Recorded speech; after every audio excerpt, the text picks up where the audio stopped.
Fala pessoal, bom dia, boa tarde, boa noite, até mesmo uma boa madrugada para você, a depender do momento que você esteja assistindo esse vídeo, a depender do momento que você esteja estudando. Esse vídeo é destinado aos meus alunos lá da faculdade ProMinas.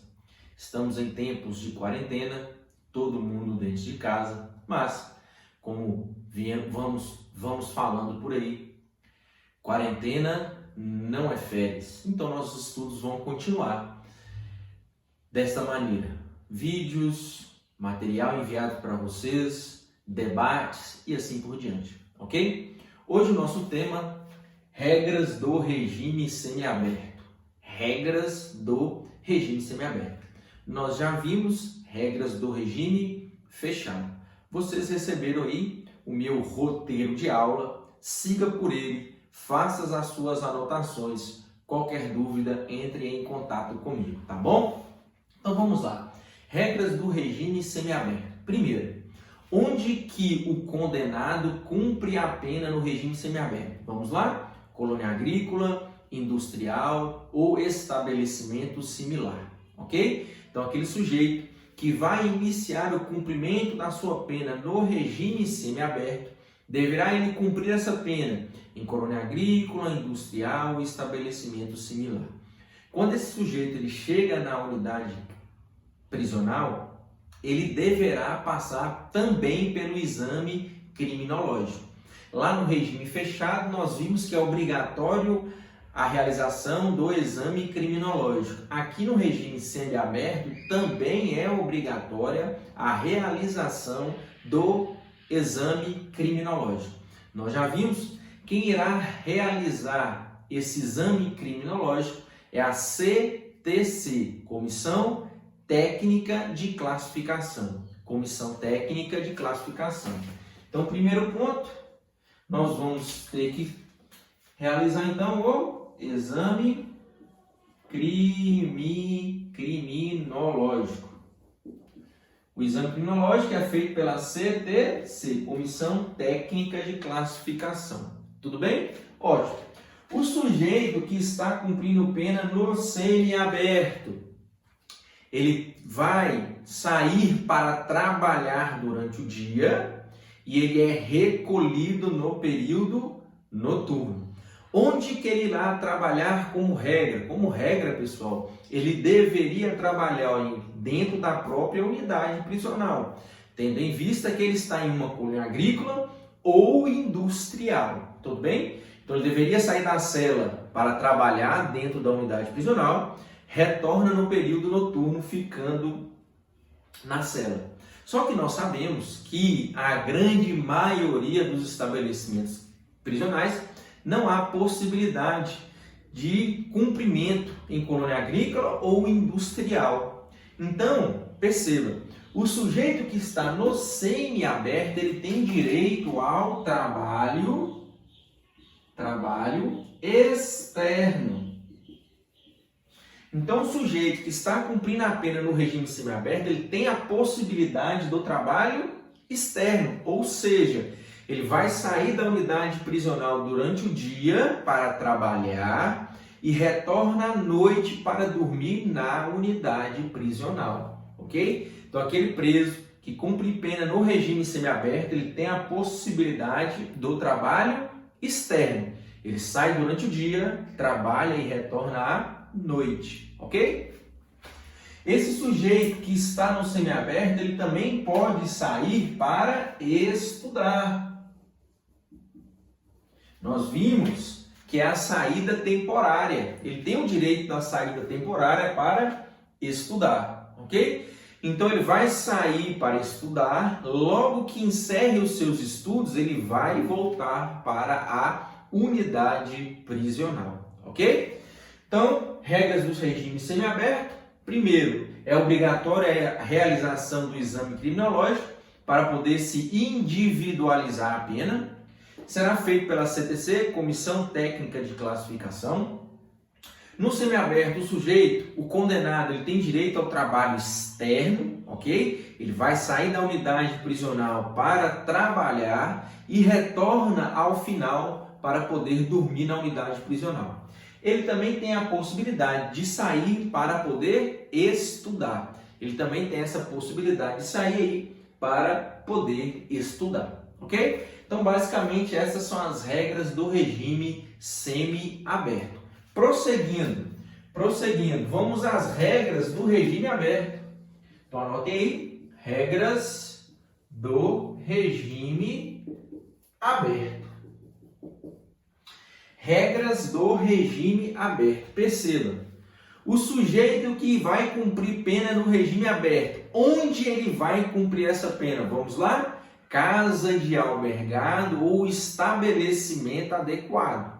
Casa de albergado ou estabelecimento adequado. Beleza? Perceba, no regime aberto, o regime aberto, pessoal, perceba, ele se baseia na autodisciplina e no senso de responsabilidade do condenado.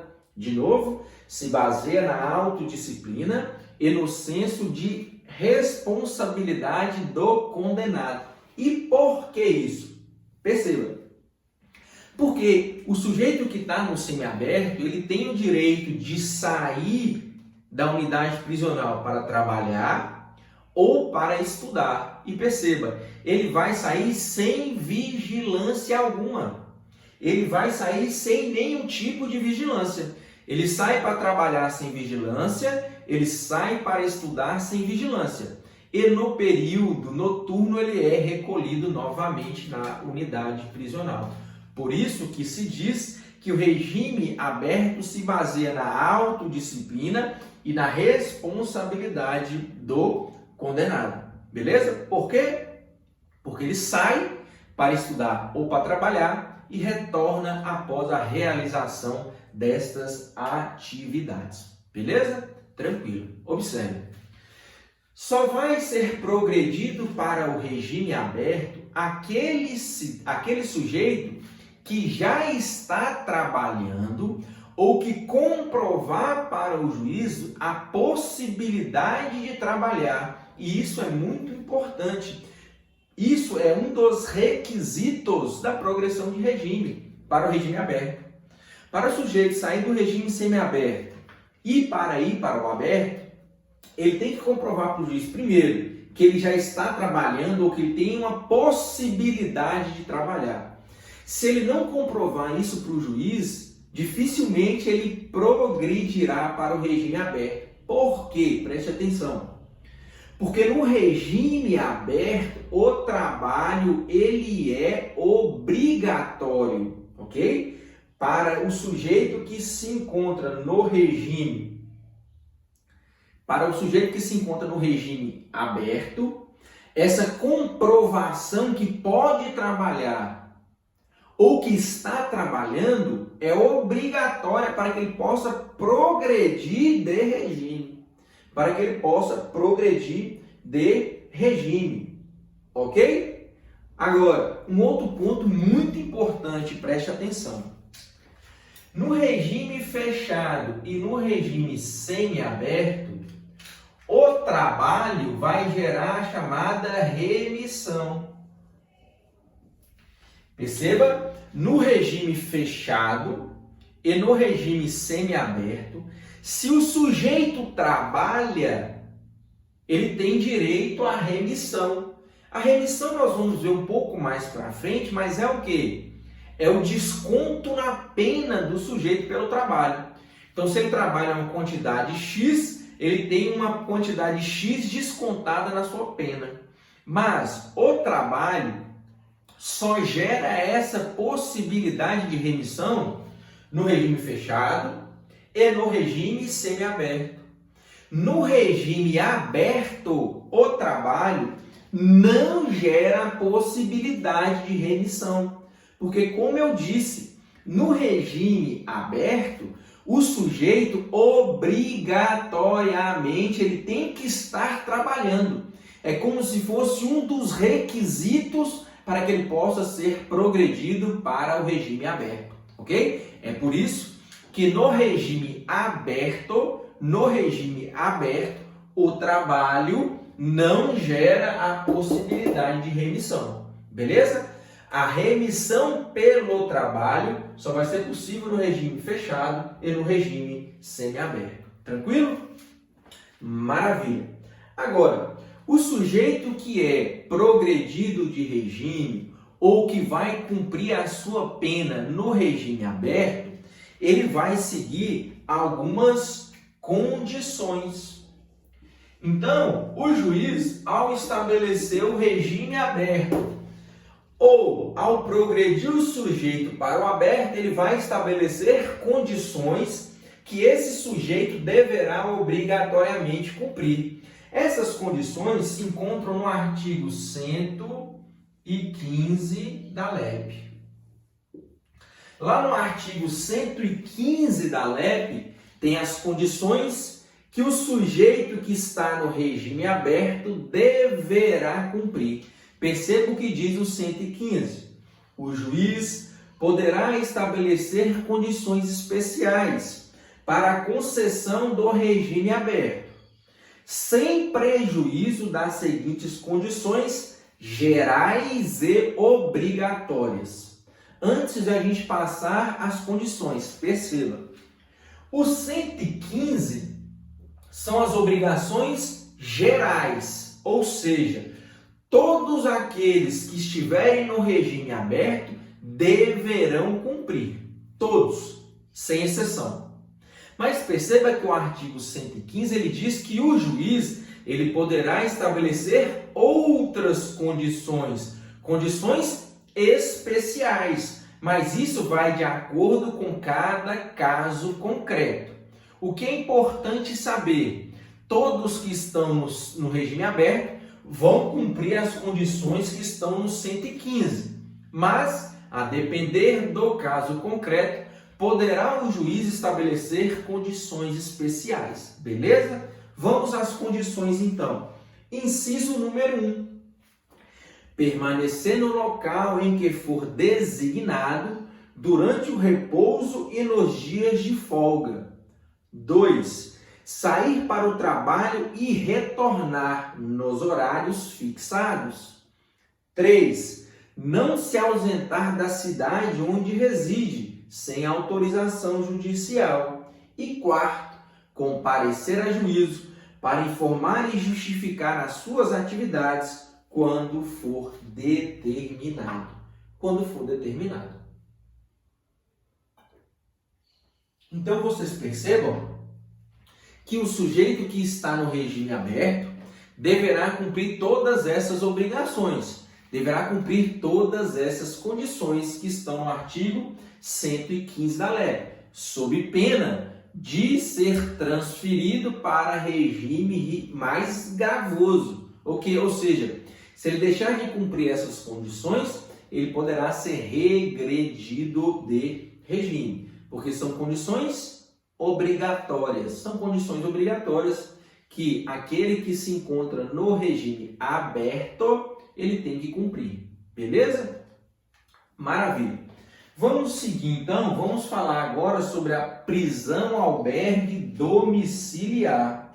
Aqui prestem bastante atenção, tá bom? Prisão albergue domiciliar. Prisão albergue domiciliar.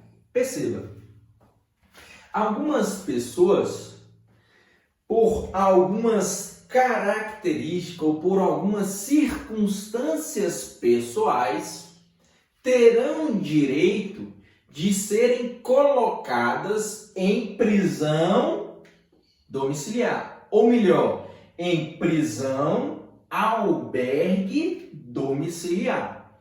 O nome tem que ajudar, perceba. Se é uma prisão albergue, em tese, só tem direito à prisão albergue domiciliar o sujeito que cumpre pena em regime aberto, ok? Então é o primeiro ponto que vocês têm que tomar cuidado. A prisão albergue domiciliar é para aquele sujeito que cumpre pena em regime aberto. Isso como regra. Então, como regra, essa prisão albergue domiciliar só pode ser concedida para o sujeito que cumpre a pena no regime aberto. Agora vamos ver as condições em que ela será determinada. Perceba, artigo 117 da LEP. Artigo 117 da LEP. Perceba, somente se admitirá o recolhimento do beneficiário de regime aberto em residência particular, quando se tratar de... Então perceba que o 117 ele é claro. Recolhimento do beneficiário de regime aberto em residência particular. Quando? Vamos lá. Primeiro, condenado maior de 70 anos. Se tiver um sujeito cumprindo pena ou for condenado a cumprir pena no regime aberto, se ele tiver mais de 70 anos, ele tem direito à prisão albergue domiciliar. 2. Condenado acometido de doença grave. Então, se o sujeito está cumprindo pena no regime aberto e ele tem uma doença grave, ele também pode ser transferido para a prisão albergue domiciliar. 3. Condenado com filho menor ou deficiente físico ou mental. Perceba, condenada com filho menor ou deficiente físico ou mental. E para terminar, o inciso 4 diz condenada gestante. Condenada gestante. Perceba então que aqui nós temos um rol taxativo. Ou seja, só pode ser colocado em prisão albergue domiciliar aquele condenado que está cumprindo pena em regime aberto e ele tiver uma dessas características: maior de 70, doença grave, condenada com filho menor ou deficiente, ou no caso de gestante. Tudo bem? Eu disse que essa é a regra, mas perceba. No direito penal nós temos uma figura que chama analogia. O que é analogia? Eu tenho casos semelhantes, só que um desses casos eu tenho uma legislação, para o outro não tem uma legislação. Para que serve a analogia? A analogia ela serve para autointegração do ordenamento jurídico. Traduzindo, a analogia serve para não deixar buracos no ordenamento jurídico. A analogia serve para tampar estes buracos e evitar assim a insegurança jurídica. Então perceba aqui uma coisa. Vamos imaginar um sujeito que esteja cumprindo pena no regime... Imagine que tem um sujeito cumprindo pena no regime fechado. Só que esse sujeito ele está com câncer em fase terminal. Ele está com câncer já num estágio muito avançado. Tudo bem? Perceba. Eu tenho uma situação similar. Ou seja, ele tem uma doença grave. Ocorre que ele não está no regime aberto. Ele está no regime fechado. Situações semelhantes em que aqui eu não tenho uma determinação. Ou seja, poderia eu usar analogia neste caso e a resposta é positiva sem problema nenhum. Aqui nós estamos diante da analogia em bonum partem, ou seja, a analogia no direito penal ela pode sim ser utilizada desde que seja em favor do réu. Eu, inclusive, estava com um cliente nesta situação. Foi condenado, estava cumprindo pena no regime fechado, mas foi acometido por um câncer na bexiga. Ok? Um câncer na bexiga. Qual é o tratamento do câncer? É feita uma cirurgia, depois quimioterapia, radioterapia, assim por diante. Perceba que a unidade prisional ela não tem condições de fornecer este tratamento ao preso. O que eu fiz então? Fiz o pedido ao juiz para que lhe concedesse a prisão domiciliar, utilizando-se como analogia o artigo 117 da LEP. Ok? 117 da LEP. Eu consegui? Consegui. O meu cliente foi para prisão domiciliar, para que ele pudesse receber o tratamento adequado. Ok? Então, por isso que eu disse, como regra, só pode ser aplicado para quem está no regime aberto. Mas, utilizando-se da analogia, aquela analogia em favor do réu, pode se aplicar para quem está no regime fechado e para quem também está no regime semiaberto. Tudo bem? Essa aí já é uma tendência dos tribunais em conceder esses pedidos justamente em cima desta analogia. Ok? Maravilha. Agora, o que nós não podemos confundir é a prisão albergue domiciliar com a chamada prisão domiciliar,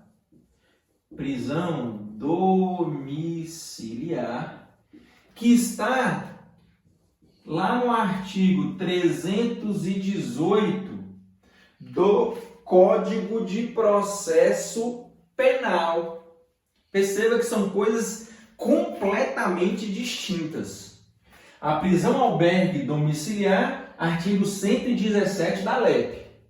A prisão domiciliar está lá no 318. Na verdade, está no 317 e no 318 do Código de Processo Penal. Vamos às diferenças. Primeira diferença. Prisão albergue domiciliar, o sujeito já está condenado e está cumprindo a sua pena. Ele já tem uma condenação e está cumprindo pena. A prisão domiciliar do Código de Processo Penal é uma medida cautelar, ou seja, ela é aplicada antes que o sujeito tenha uma condenação. Tudo bem? Antes que ele tenha uma condenação. Aqui essa prisão domiciliar, geralmente ela é aplicada em substituição à prisão preventiva, ok? Essa prisão domiciliar ela ficou muito conhecida com a Operação Lava Jato, não é verdade? O sujeito era preso, passava-se uns dias, a sua prisão preventiva ela era substituída pela prisão domiciliar.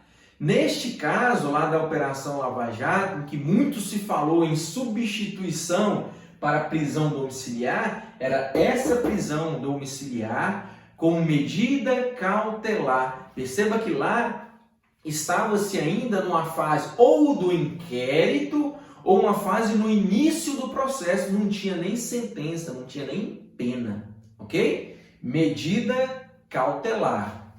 Aqui já é diferente. Aqui o sujeito já foi condenado e já está cumprindo pena. Ok? Então, cuidado com essas pequenas diferenças para que você não confunda as duas espécies, ok? Que não deixe de ser prisão domiciliar, só que serão aplicadas em momentos completamente distintos.